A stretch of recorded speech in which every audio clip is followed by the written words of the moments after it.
শিব কেবল এক দেবতা নন, শিব একটি চেতনা। তিনি শূন্য, আবার তিনিই পূর্ণ। কিন্তু আমরা কেন তার আরাধনা করি? আধুনিক জীবনে তার বৈরাগ্য আমাদের কি শেখায়, তা নিয়ে একদিন ব্যাপী শিব চর্চার আয়োজন করা হলো কালিয়াগঞ্জে। মঙ্গলবার কালিয়াগঞ্জ পুরসভার 5 নম্বর ওয়ার্ডের শান্তি কলোনি এলাকায় শিব শিষ্য পরিবারের উদ্যোগে একদিন ব্যাপী শিব চর্চার আয়োজন করা হয়।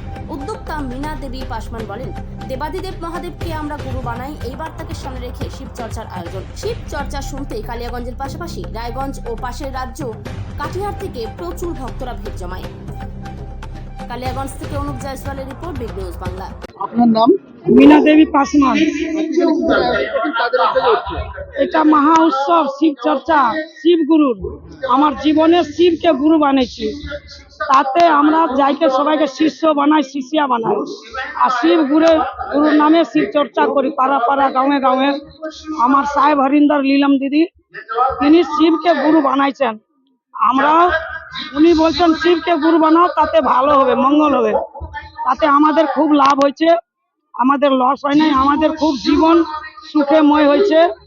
আর আমরা খুব সুখ শান্তিতে থাকি, যেই কাজ করি সেই কাজ আমাদের সফল হয়। এই যে শিবগুরু,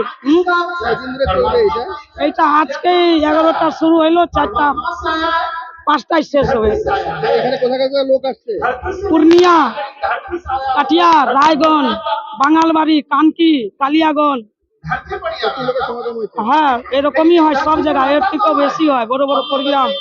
আমরা শিবকে গুরু মানছি জীবনে, তোমরাও মেনে নাও, তাতে সুখময় হবে, সুখ শান্তি পাবা। আমার সব কাজ হয় যেন তুমি শিবকে গুরু বানাও, তোমারও সব কাজ যেন হয়। জয় মহাদেব।